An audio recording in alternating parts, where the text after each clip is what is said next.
झटपट बेसनचे लाडू कसे बनवायचे आहेत ते पाहूया। या वाटीने 4 वाट्या बेसनचं पीठ घेतलेलं आहे। त्याच वाटीने तूप घेतलेलं आहे 1 वाटी। त्याच वाटीने अर्धी वाटी रवा घेतलेला आहे। डेकोरेटसाठी काजू, बदाम, पिस्ता काय पण लावू शकता। आणि इथं या वाटीनेच 2 वाट्या साखर घेतलेला आहे। वेलची पावडर 1 टीस्पून घेतलेलं आहे। साहित्य पाहून झालेलं आहे, कृती पाहूया। गॅसवर एक कढाई ठेवायची आहे, जाड बुडाची, पसरट अशी। सर्वात पहिले बेसन भाजून घेऊया। कोरडं बेसनचं पीठ भाजून घ्यायचं आहे। बेसनच्या पिठाला छान खरपूस मंद आचेवर चमच्याने फिरवतच भाजून घ्यायचा आहे। या स्टेपला सुद्धा रवा टाकून भाजून घेऊ शकता, तर इथं मी नंतरनं रवा टाकणार आहे। जर तुम्हाला असेल टाकायचं इथं पण टाकू शकता रवा। बेसनचं पीठ भुरकट भाजल्यावर तूप घालून भाजून घ्यायचं आहे। ज्या पळीने हलवता येईल त्या पळीने छान हलवून घ्यायचं आहे। चमचा, पळी जे काही असेल तुमचं, तर इथं मी झारीनं हलवून घेत आहे। परत असलेलं तूप थोडंसं टाकून घेऊन आपल्या झारीनं छान असं भाजून घ्यायचं आहे।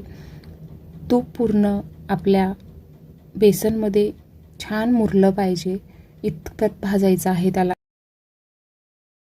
इथं बघू शकता छान आपलं रवा आणि बेसनमध्ये तूप जे आहे छान मिक्स झालेलं आहे आणि बघू शकता कलर थोडंसं चेंज झालेलं आहे। या स्टेपपर्यंत आपल्याला छान असं बेसनला भाजून घ्यायचं आहे।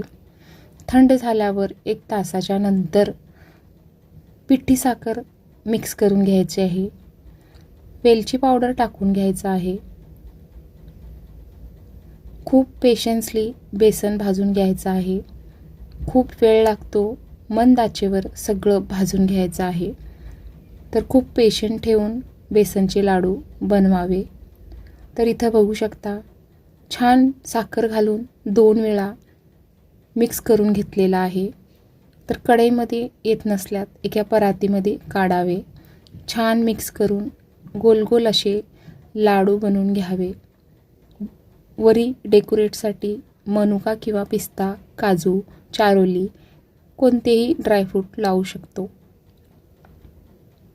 बघू शकता खूप छान सुंदर सुरेख असे बेसनचे लाडू तयार झालेले आहेत।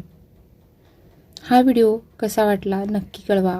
आवडल्यास मित्र मैत्रिणी तुमच्या नातेवाईकमध्ये शेअर करा। बाजूला बेल आयकॉन आहे, प्रेस करा।